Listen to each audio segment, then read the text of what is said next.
Hello, everyone from Chelsea Fan TV. I hope you're all doing very, very well. Crystal Palace versus Chelsea is on the way tomorrow.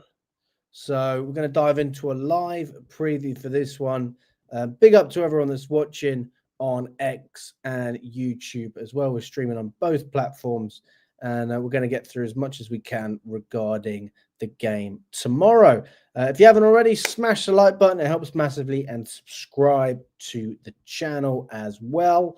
A few interesting things have happened in the past couple of days regarding transfer news. We've had Tomori linked with a move to Chelsea, Disasi on the way out. What's going to happen with Chukwuemeka? What's going to happen with Ben Chilwell, Ugochukwu and Kunku? So plenty of talking points regarding transfer news. And also we're going to touch on the Crystal Palace game as well. Obviously, it is a preview for Crystal Palace. Big up to everyone in the chat. Big up to New England Revolution. Neto is better than Madueke, he says. Gabriel up the Chels. Hope you're doing very well, mate. Hugh, always good to see you in the chat. Ed, not excited. Okay. Why are you not excited, Ed? Do you think we're going to drop points again? Daniel, big up to you as well. I hope you're doing well, mate. But listen, guys, I mean, before I touch on the Crystal Palace game, let's brush up some of the latest. Let's brush up some of the latest. We've had plenty of different articles come out. So it's always interesting to see what people are saying. One of the articles is Chelsea could raise over £50 million with 3 key transfers to help change the club's stance. So it's interesting to see who those players are and why is that. But what we're looking at the moment is we're looking at Chilwell, Chukwuemeka, and Disasi. So I'll just read through it. Chilwell's yet to feature in the Premier League this season, has been told he can leave the club this month. The left back, despite just 45 minutes against Barrow in the Carabao Cup, is unlikely to be short of shooters this window. The problem is, guys, who's going to pay the wages? Because Ben Chilwell's on a lot of money. I think he's on almost 200 grand a week. So it's going to be difficult to find anyone willing to cough up those wages for such an injury-prone player. I mean, even if he wasn't injury-prone, who would pay him 200 grand a week? It's extortionate, isn't it? So that's going to be a real challenge. So the question facing Chelsea at the moment is, do we pay him off? Do we just get rid of him? Now, that wouldn't be financially smart, but if we're looking at it from a football perspective, I think that you do want to get rid of him because he's not part of our plans. So you don't want to waste any of your resources on a player who isn't a part of the project. It doesn't make any sense to me. I personally think that Ben Chilwell won't go anywhere. I think he'll stay at Chelsea. But who knows? Anything can happen. Chukwuemeka is in a similar situation to Ben Chilwell. The 21-year-old midfielder has not played in the Premier League, but has been used in the UEFA Conference League on numerous occasions this season. But he has also been told that he can leave the club. Now, Chukwuemeka is a different one for me because I actually think he's more than capable and definitely good enough to play in this squad. I would argue, in my opinion, and you can say whatever you want, from what I've seen from Chukwuemeka, and look, we haven't seen a ridiculous amount, but he's so talented. He's such a good talent. And I think that he is pretty much ready-made in a lot of ways because when we saw him play and starting under Pochettino, by far looks like one of our best players. And you could see even under Graham Potter at times, like the guy is that spark that you're looking for even when the team's not playing well. He has that quality. So I don't think this is the right move whatsoever. Now, I would have gone down the route of never signing João Felix if it would have meant that Chukwuemeka would get more minutes in a Chelsea squad. Now, I appreciate Cole Palmer's always going to have that number 10 spot, but I don't think that João Felix is the second best number 10. I don't think it's the case. I really don't. I would take Chukwuemeka over João Felix, and this is before any of it. I think that Chukwuemeka would offer more output, maybe slightly less creative. I'm not 100% sure. But I just think he's more of a threat, and he gives you a bit more end product That's the truth. João Felix, that's where you really struggle, and it's the end product. So that's one there. Disasi, meanwhile, is in a slightly different situation to the other two. Chelsea are not actively looking to sell the Frenchman, who provides cover for multiple positions across the back four, but equally would not be adverse to selling the defender should they receive an attractive offer for his signature. Now, it's interesting they say that he provides cover for multiple positions across the back four. He's not a good left back. He's not a good right back. And he's not a brilliant centre back, if we're totally honest. So, I mean, cover for what? He's not really covering much. I mean, maybe he's covering ground, but he's not stopping goals, people. So, yeah, I mean, I wouldn't say that. I don't think Chelsea are looking to sell him desperately because we paid so much for him. What price is a good price for Disasi?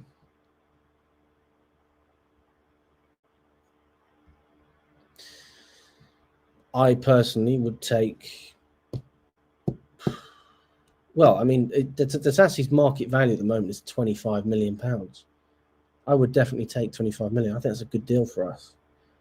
I think there's a good deal for whoever signs him as well, because he's certainly got potential. But I think Chelsea would probably be looking around 30 million, to be honest. I think they'd accept a bid of 30 million if they could get it. That will cover his wages as well, which is, he's on almost 100 grand a week. It's not a stupid wage, but you can work with that. You can work with that if you're trying to get rid of a player. Chukwuemeka's only valued at 12.4 million, which is crazy. I mean, that's less than we paid for him, but I mean, Milan offered us how much? 30 million in the summer? I mean, if we are looking to get rid of him, then that's an offer that we should go for, 100%. Why didn't we just accept the offer beforehand?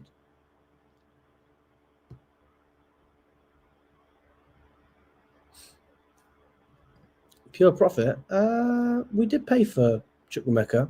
We did pay for him, but I mean, as long as we get more than, I think it's 18 million, then we've made money on him. But I mean, if you're talking about this regime, then Chukwuemeka was signed by Abramovich, and that party as well. So that's fair.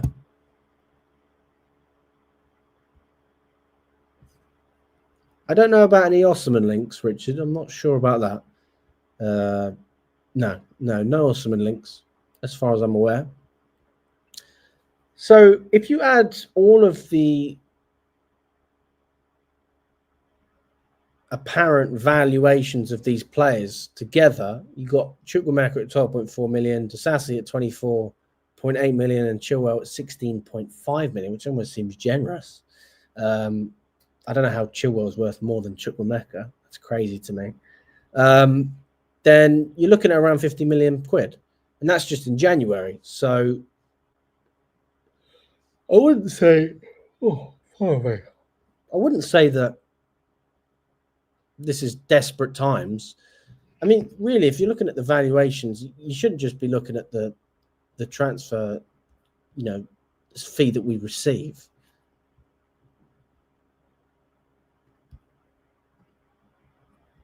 I mean, I'm just sharing my screen with you now, guys. So this is what we're working with, but I think there's good reason to look past this as well and just try and understand. So you've got Ben Chilwell. Let me just double check. I want to make sure I've got the right.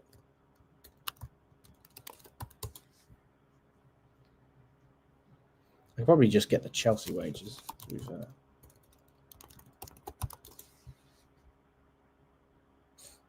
Okay.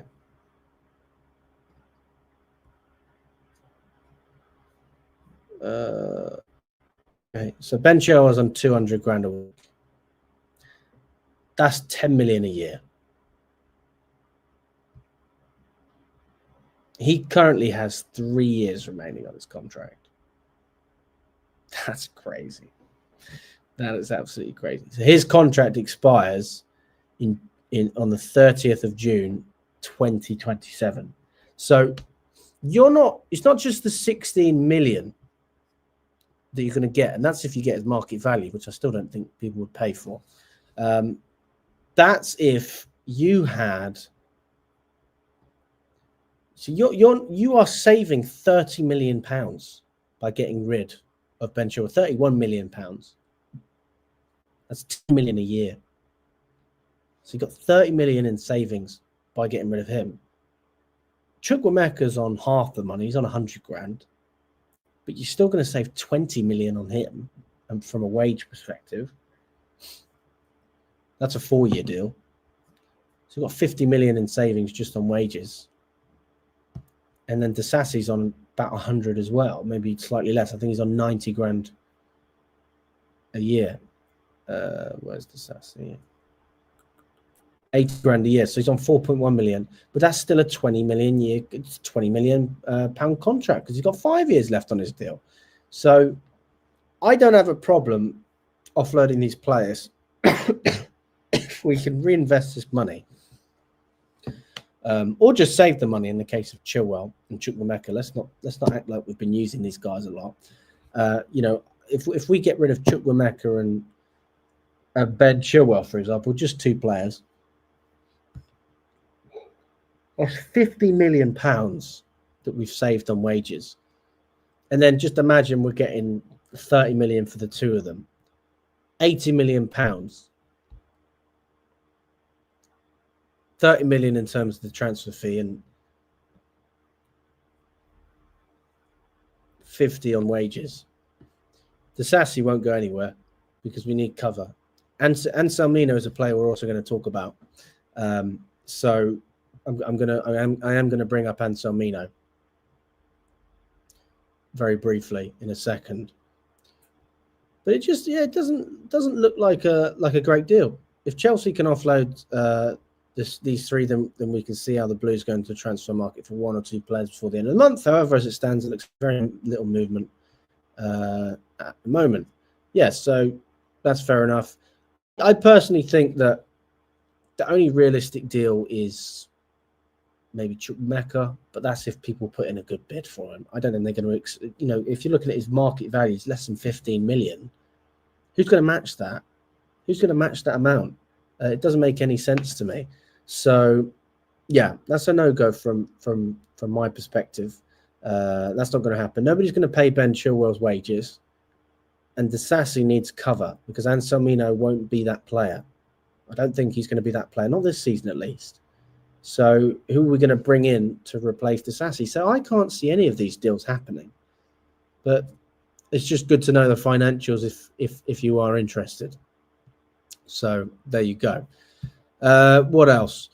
Obviously, in recent times, Tomori was offered to Chelsea. The return would only have been possible with the sale of Axel Disasi. So I guess you can say that if there was an agreement, a bit like what we had with Atletico, we wanted to buy Omridium, they wanted to buy Gallagher.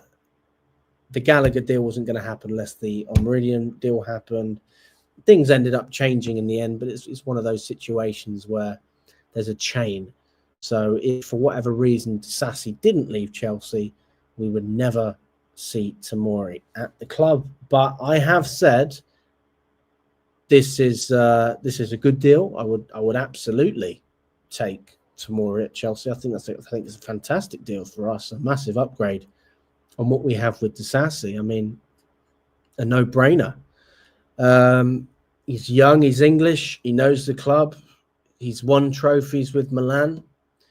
He's been a regular starter, not so much this season. I think he's only played 45 minutes since October. For whatever reason, he's not played for them recently. I'm not sure why. Does anyone know? Let me know in the chat. Disasi should leave and bring back Chalobah. I mean, I would take Chalobah over Disasi. Everyone knows that. I mean, that's just a no-brainer. But unfortunately, pure profit is the reality in terms of Chalobah. That's the reality. I don't think that they think he's good enough either. I think that if they genuinely thought Chalobah was good enough, they would give him a chance, just like they're doing with Colwell. But it's not going to happen. It's not going to happen. You think we need a better goalkeeper? Who do you think we need? I think that we've got Jorgensen, who should be given a chance, and I think Petrovic can always be brought back as well. But actually, my number one pick at the moment is Jorgensen, who I do feel is good enough, based on what I've seen. For YouTube, another boring and pathetic performance tomorrow. I'm not surprised. Crystal Palace sit in defence 5-4-1, and we see another scenario. Back pass, back pass, back pass. Palmer, please help. Back pass. That was my prediction as well, to be fair. Not necessarily performance, but that Palace would sit back and wait for us to break them down. I do think a draw is a realistic result, if I'm honest with you. I do think that's probably going to happen. We've always struggled against Palace as well. They're a tough team, guys. Give Palace respect. They're not an easy team to play against. And we've got other players as well who, need support. We've spoken about defensive issues. We need support in the midfield, guys. We're going to talk about Ogachukwu in a second. I mean, this guy, Moises Caicedo, I don't know what you thought in the Ipswich game, but I wasn't happy with it at all. I thought Caicedo was really poor against Ipswich. And that's not to say he's a poor player. He's been fantastic. I mean, look at his stats this season. No player in the Premier League has won more tackles and interceptions this season than Moises Caicedo. He's got 90 in total. I wonder who's in second place. Maybe Declan Rice or something like that. I'm not sure, but he's doing absolutely fantastic. And actually, that's a great shout, Anton. Murillo from Nottingham Forest would be a great signing for us. Good, strong player, great distribution, more than capable of passing out the back. Yeah, 100%. I like that. That's a good shout. I've never been to Vietnam. No, I haven't. So, yeah, I mean, Caicedo needs all the support he can get, and Enzo Fernandez as well, because you're looking at this Chelsea squad at the moment, and people have made this, well, they made this conclusion, didn't they, that, we've got too much depth. Jamie Carragher said that. But if you really look at it, do we? I mean, I don't know, man. If you look at some of the injuries that we've had, and we haven't had a ridiculous amount of injuries, but a few injuries have totally changed the complexion of some of our positions. I mean, if you think that that's good depth, 4 goalkeepers there, that's not good depth, because you've only got one goalkeeper, really, in my opinion, who's good enough to actually start for Chelsea at the moment. I don't think Sanchez is good enough. He's just fucking shit. But I do think Jorgensen has the qualities. He's got good distribution. He's calm on the ball, and he's a very good shot stopper as well. He saved us a number of times against Ipswich. If anyone blames Jorgensen for the penalty we conceded, then I'm sorry, but no, I'm not blaming Jorgensen for that. And if you do want to zone in on Jorgensen, then yeah, I mean, look at the penalties we've conceded with Sanchez against United, against Liverpool, big games that he's let us down. Donna Cullen wishes you a happy new year. Thanks, Donna. But yeah, anyway, going back to what I was saying. So you look at the depth that we have in goalkeeping positions. This is not good depth. Okay, let's just make that clear. Bettinelli's a 4th choice goalkeeper. Like, he's never going to even be on the bench, let alone start. Bergstrom, not going to start. Sanchez, not good enough. Jorgensen, fair enough. But that's not depth, because you've got one decent keeper in there who's still technically unproven at this level. In the defence, Disasi, not good enough at this level. Tosin, good cover, not necessarily a starter. Badiashile, very up and down. Colwell's been pretty good for me, in my opinion. I don't mind Colwell, but he has his moments as well. Cucurella's top class, so I'll give you that. No cover on the left, though, for him with Chilwell. And Vega's not been given an opportunity either to really shine as a number 2 in that position. So, he's a player we're going to develop. You've got cover on the right-hand side with James Gusto and Achimpong, but we still play fucking Disasi. I mean, who does that? That's what I didn't understand against Ipswich. It made no sense. You're starting Disasi, mate. Come on. You've got bloody Gusto in there, and you start Disasi. Play Achimpong, for fuck's sake. And then we've got this man, Anselmino, who hasn't even got a shirt number yet. I was going to talk about him later on, but we've popped on him now. Let's speak about him. We announced the signing of Aaron Anselmino in August 2024. after the Argentinian defender signed a 7-year contract with the Blues. So if you want a little bit more of a zone in, he's Argentinian, was born in Bernardo Larude. I have no idea if I've pronounced that well. He's a centre-back. So I don't think he's going to be sorting out our centre-back woes short-term, but long-term one to watch for sure. Not massively tall, but tall enough. He spent time in the youth ranks of Juventus Unidad and Sportivo Relico before joining Boca Juniors at the age of 12. He signed his first professional contract with the club on the 10th of June 2023 and was handed his first team debut against Lanús on the same day. The centre-back went on to make 9 further appearances for Boca and scored his first senior goal for the club in April 2024. A winner in the Copa Sudamerica group stage against Trinidad. After signing for Chelsea, Anselmino initially returned to his native Argentina to continue his development on loan with Boca Juniors. In a 3-2 win over San Lorenzo in August 2024, he assisted 2 of the goals, having scored a winner in the Copa Sudamericana match at the start of October. He scored an opener with his head in Copa Argentina tie against Gimnasia, with Boca Juniors eventually winning on penalties. At the start of 2025, and having made 18 appearances in his loan spell with his former club, he's returned to Chelsea. Now, the question is, or has been, why did he return to Chelsea? What was the reason? What was the reason that he came back? And it has been confirmed only a couple of hours ago, the exact reason as to why. And we're going to go through that now. So initially there was a bit of confusion as to what was the reason for this. Hang on, what's you saying? He hasn't got the points to get a work permit in the UK. I mean, I'm sure that'll get sorted out. They'll sort something out. Oh no, I remember Donna Cullen. I remember her very well. I remember. Don't you worry. What was I saying? So, yeah, initially it was said that Anselmino came back to Chelsea and was going to go straight back on loan. So that was one of the options. He could have gone to a European club. The likely option would have been potentially Strasbourg. I mean, that could have been an option, although I'm not sure if we would have been able to do that because I'm sure you're capped. There's a certain amount of players you can loan to one team. So maybe I'm wrong.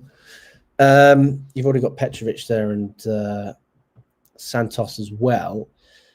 But what seems to be happening instead, and this is what's actually come out, this is official, is Anselmino has been brought back by Chelsea to acclimatise to the English game and will be built up to cope with the demands of the English game. So he won't be thrown immediately into the first team. So I'll just share that with you right now.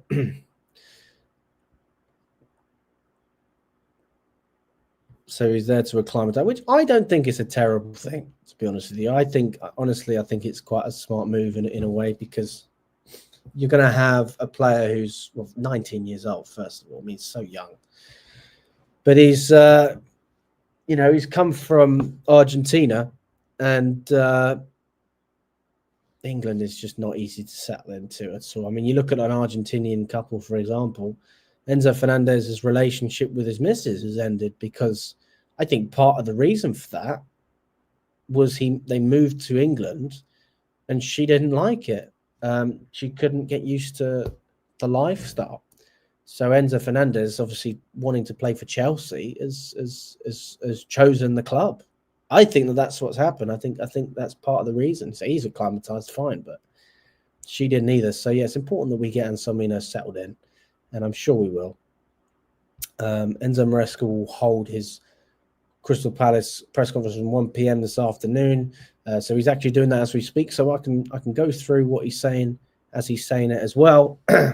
Happy to do that.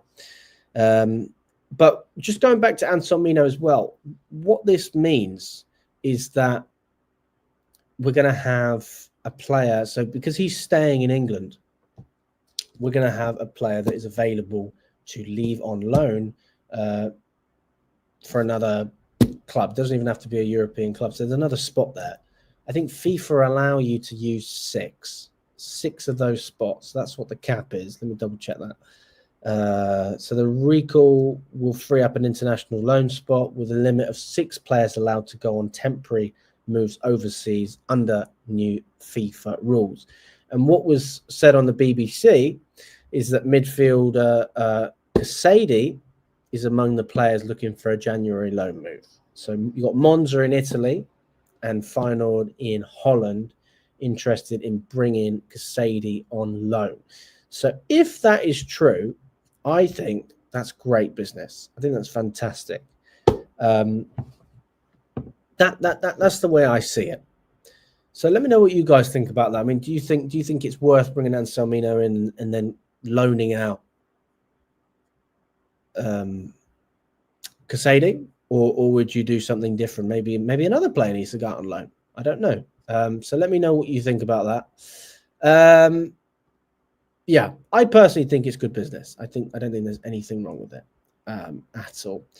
Now, in terms of the press conference, interesting to see what Enzo Maresca has been saying. He said a couple of things already, so it's interesting to just keep up to date with it. He was asked about Reece James and injuries.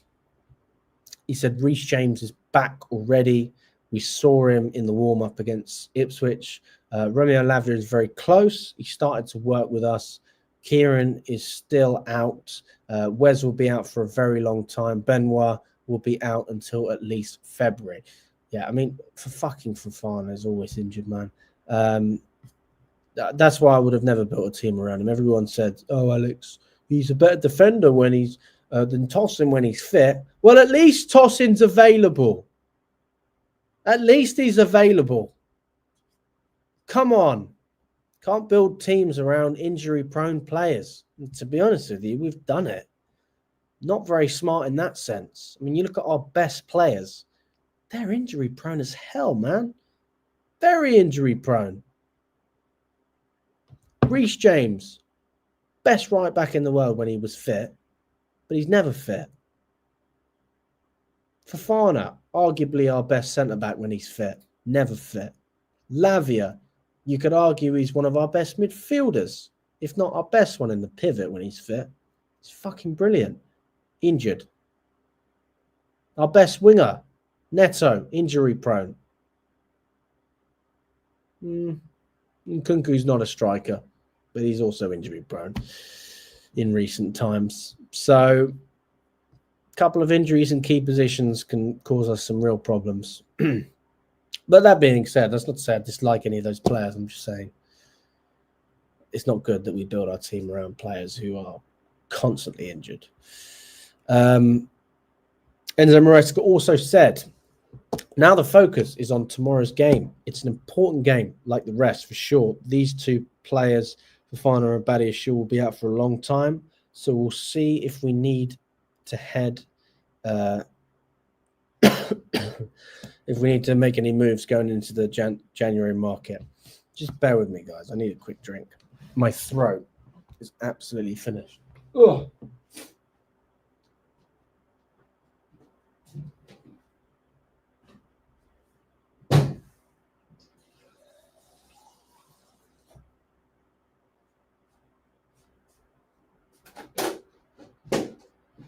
Ooh.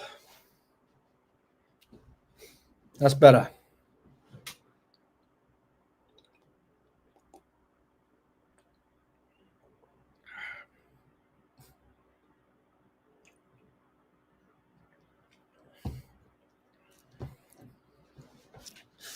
Okay.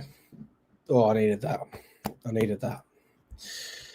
Right, where was I? We were talking about Enzo Maresca, and you said we might need to dip into the transfer market. Well, if we're open to going in the transfer market, I think that's brilliant. So that's my opinion on that. I think it's a good thing if we can go into the transfer market. Will we actually do it? Who knows? But I certainly think it's a good thing to do, 100%. There's no doubt in my mind on that. What did Maresca also say? He said,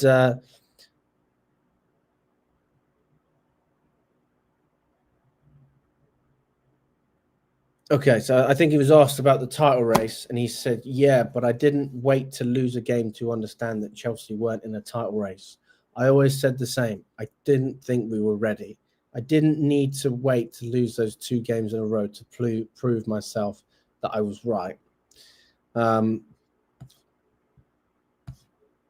mean, yeah, he was right, definitely. I mean, if you're looking at it from numbers, I mean, let's have a look at the table. I mean, how far off are we? I mean, if you're looking at the whole race, nobody said we're going to win it, but up at the top of the table, we're definitely competing for it. Do you not agree?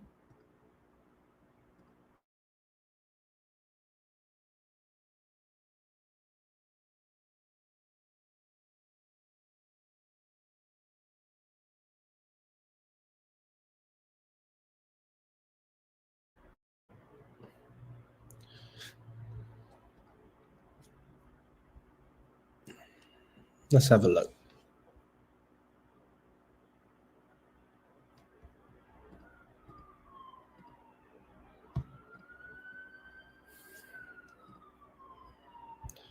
Sorry, I'm taking so long. Internet's breaking down on me. Fuck's sake. Right. Yeah, I mean, we're not a million miles away, guys. We're 10 points off Liverpool.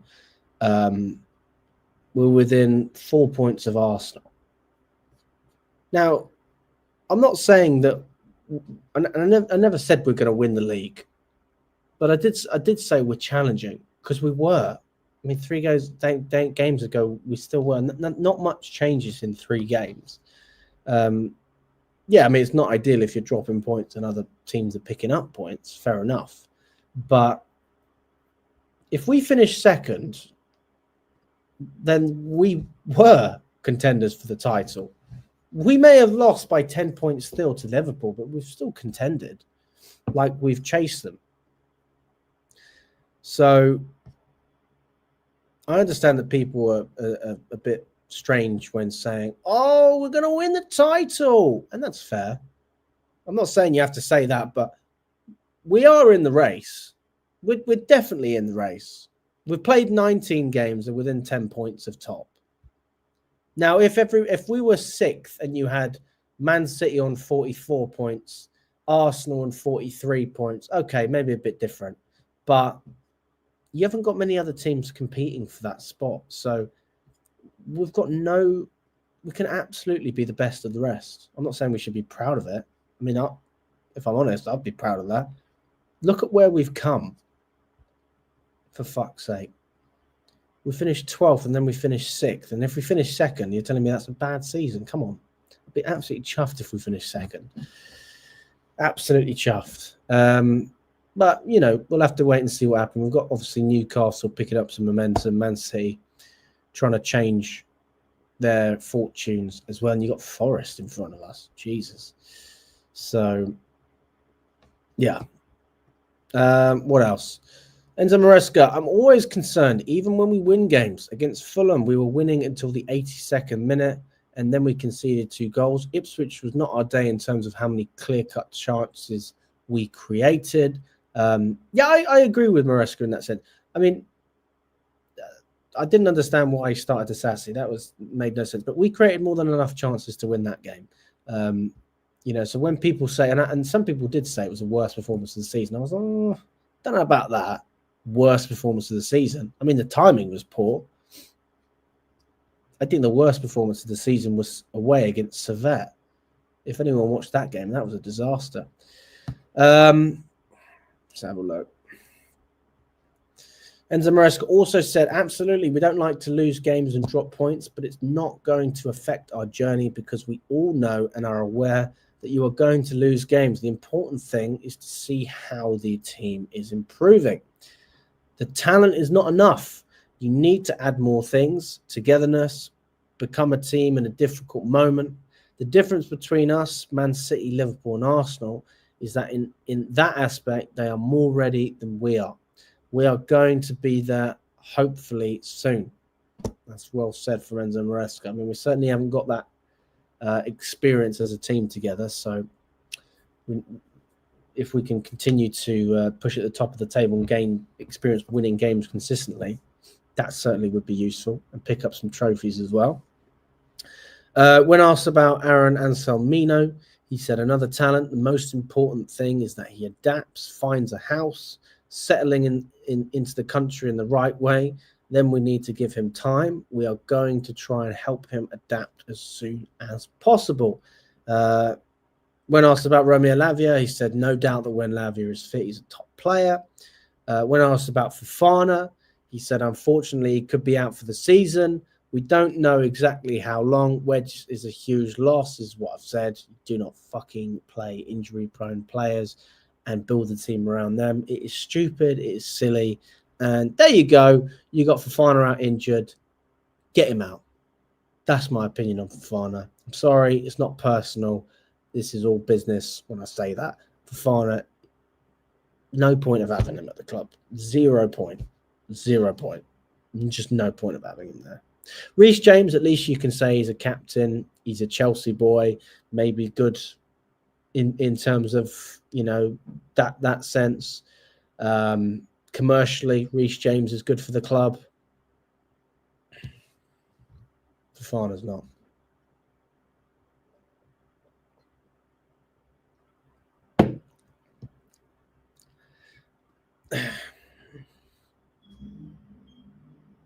When asked about Nicholas Jackson, he said he can do many things better. He's doing very well. Hopefully he can score more goals. But we are completely happy with Nico. I'm happy with Jackson. I think he's having a good season. When asked about Ben Chilwell, Maresca said he has no idea what his future is. There are players that are probably going to leave in January, but he's not sure at the moment. So Ben Chilwell is certainly within that category of players who probably will go. We just don't know when. It's either in the summer or in January. The sooner the better, as far as I'm concerned. But if we have to pay him compensation, then I guess that's just a decision we have to make. When asked about Romeo Lavia, again, he said, football is about players. We can have the best idea, but if the players struggle, when Romeo is not there, we need to manage. We are a better team with Romeo. Not only with Romeo, Reece James. It's all about the players. Yeah, if you've got the good players at your disposal, then you can do more. That's absolutely right. When asked about Fofana, he said it was the first update that we had when we said about 5 weeks. Tests then realized it was worse than we thought it was going to be at the beginning. It's a hamstring, and unfortunately, we're going to lose him for a while. Anselmino was also mentioned again. The plan is to keep him here. That's what Enzo Maresca said, to allow him to work with us, then to take a decision if he is here. We think he's a good player that can help us. He's very young. He's coming from Argentina. He needs time to adapt. Okay, let's touch briefly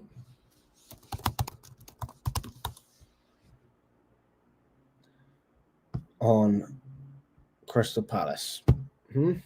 Let's touch on Crystal Palace. This is a team that we're going to be playing. Now, where are they in the table? What's the form looking like? And yeah, let's look at that. So first of all, let's look at the table. Crystal Palace are sitting in 15th. Only 2 points behind Man United.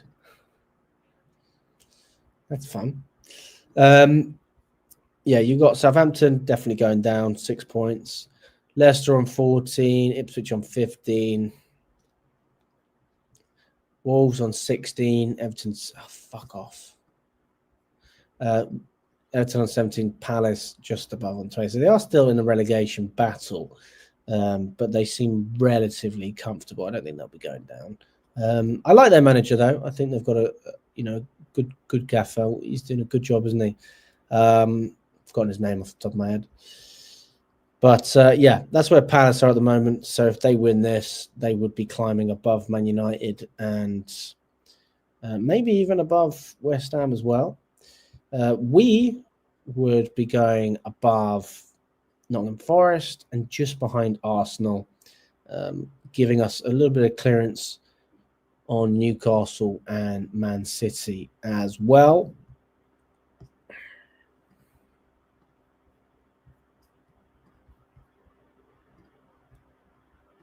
Oliver Glasner, yeah, thanks for reminding me.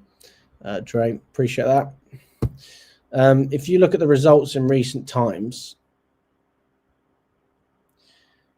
September wasn't a great end to September. They lost to Everton, lost to Liverpool, lost to Forest. But then as October, November come up, Palace started to claw in a few more results. Beating Tottenham, beating Aston Villa as well. That was in the Cup. Draw against Wolves, I watched that game. They lost to Fulham, drew against Villa in the league, drew against Newcastle, another good result for them. Beat Ipswich, drew against Man City, beat Brighton, narrowly lost to Arsenal in the Cup, got smashed in the league, and then a draw against Palace. So, I mean, just from the recent record, you could say that Palace, I mean, they've done very well against the big sides, against the so-called big sides. If you're looking at it from that perspective, I mean, they drew against us, drew against United, narrowly lost against Liverpool, narrowly lost against Forest, beat Tottenham, beat Villa, drew against Villa, drew against Newcastle, drew against City, beat Brighton. So none of the games against the big sides, except that 5-1 against Arsenal, they haven't been thrashed in any of those games. So whatever Oliver Glasner's been doing in the other games, and I haven't watched all of them, obviously. I did watch the game at Stamford Bridge. It's working. It's working. It seems to work in those bigger games. So we're going to see Palace sit back. I don't think 5-4-1 is unrealistic. I think that's very possible. See what happens. Looking at, can we see the first team? Yeah, cool. Looking at the players that they've got, I mean, Henderson, great keeper. He's done well. Mitchell, Munoz on the other side. Mark Guehi as well, another player that we've been linked with.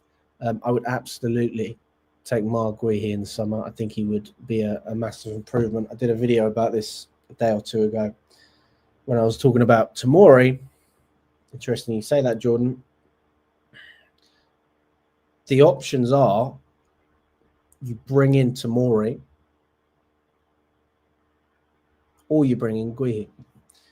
And Guehi will be more expensive, probably pay an extra 20 million. But you've got a better defender. He's better than Tomori.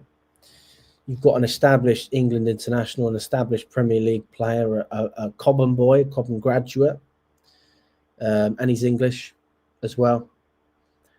Or you go maybe 30 million or 25 million or whatever it is on Tomori. You might even be able to get him cheaper if they still don't play him because he hasn't had any minutes in Italy recently. And go that route. So, I mean, that's certainly an option. Trevor Chalobah as well. Is he going to be allowed to play against us? I'm not sure. Ismail Sarr has picked up a little bit more form recently. Is Eze injured at the moment? I'm not really sure. Not 100% sure if Eze is available at the moment. Will Hughes. Do you want me to tell you a funny story about Will Hughes, guys? I'll tell you a story about Will Hughes.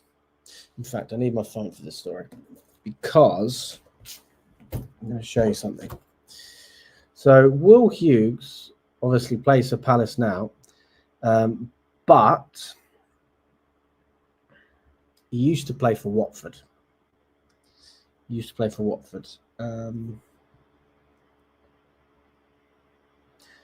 And my first ever job, this is before I was involved in Chelsea Fan TV or any of that stuff.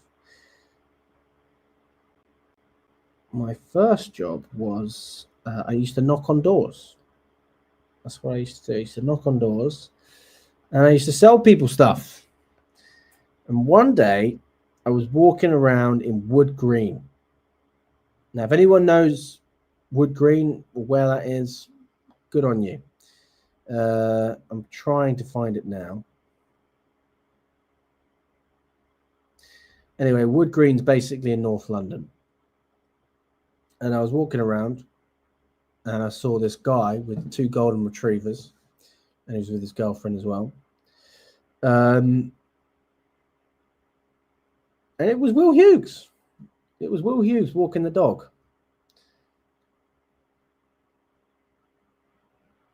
Oh, I want to find it though. I want to show you guys the picture. I am going to find it out. I'm committed to finding it. It was the summer. I remember it was the summer. May.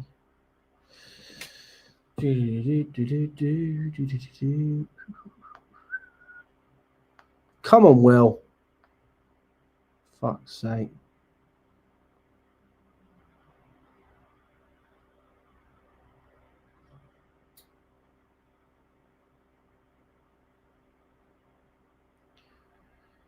I'm close. I'm very close, people. I'm very close.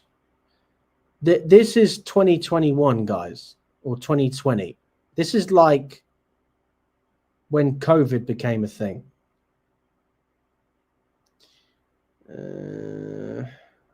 Almost there. Am I?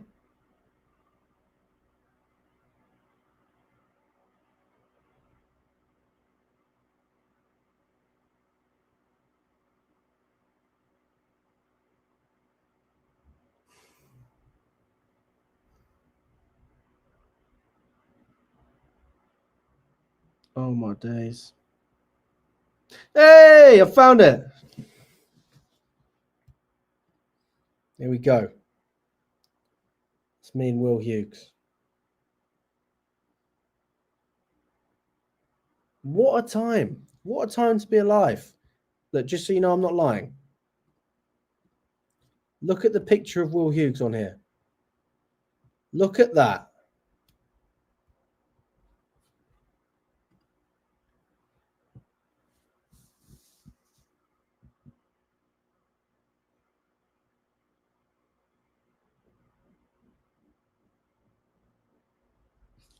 That's my claim to fame. So yeah, I met him when I was knocking on doors. He's a nice enough guy. And yeah, let me take a photo with him. He's a nice bloke. I have to say, though, in Wood Green, they were horrible people. Absolutely horrible. Would not go back to Wood Green. Definitely not. Who else have Crystal Palace got? Adam Wharton, Decore as well. Nketiah, Mateta as well, who looked good in the last game I watched. So they do have threats. They certainly have threats, guys. You know, there's no doubt that Palace are, you know, they're a team with a number of things on their side.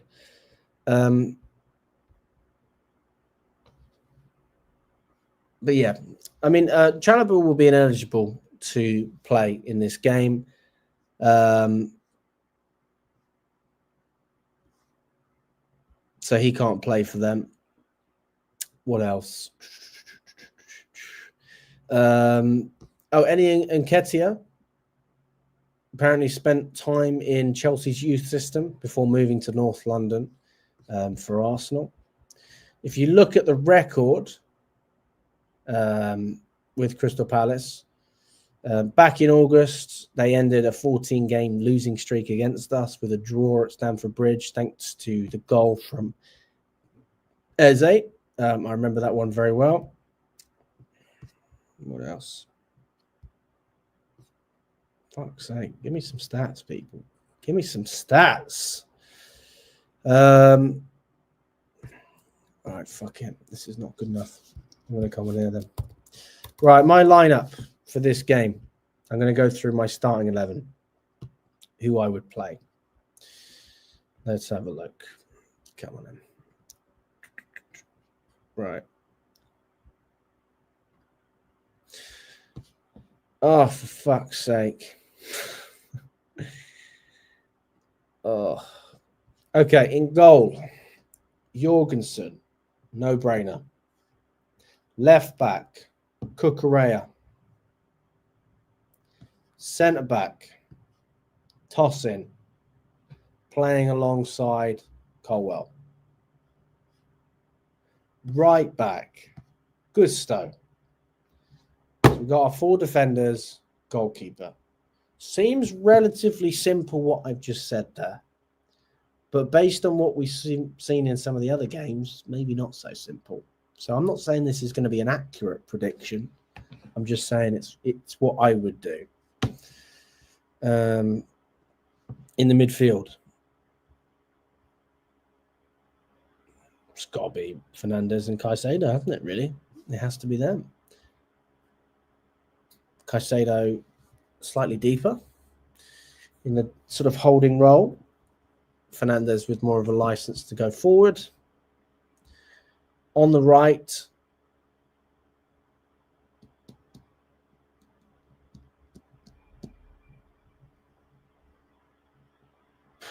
I don't know, man. Who would I play on the right?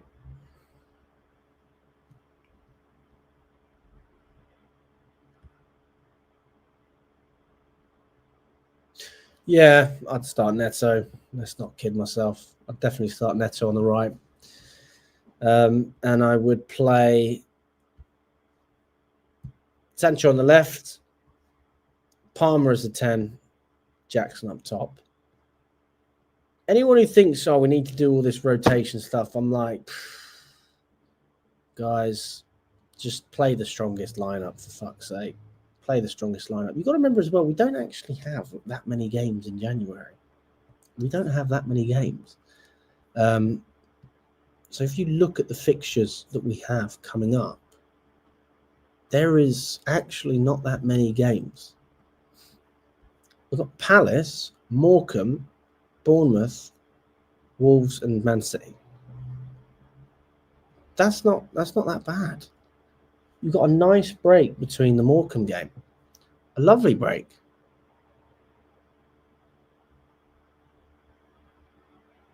You know, you've got a good break there. So no need to rest any players for this game because you'll rotate anyway.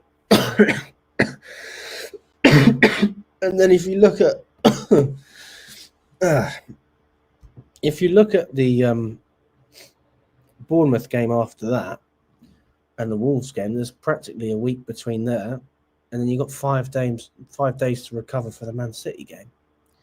So it's not actually that bad.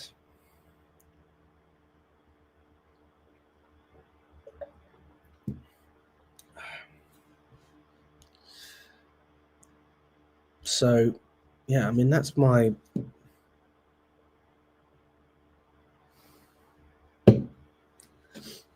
opinion on that. I mean, we've got to play a strong squad. We're going to rotate against Morecambe. It makes no sense to rotate. Absolutely no sense. Madueke doesn't start for me. Neto wasn't even that good when he came against Ipswich, but he's more reliable than Madueke. Sancho, I thought, made a good impact against Ipswich. I was happy with what he did. He was trying. Palmer hit the post twice. Unlucky. As much as you could say it was a poor performance in a lot of ways, I do think that we just missed chances that if we hadn't have missed, people would have gone, oh, Chelsea were great. Yeah. So I do think people overthought that game against Ipswich. Look, it's not good to lose, don't get me wrong, but we created a fair amount of chances for ourselves.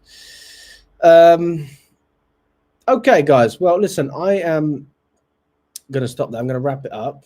Thank you so much for watching, everyone. Really appreciate your time. If you haven't already smashed the like button, please do.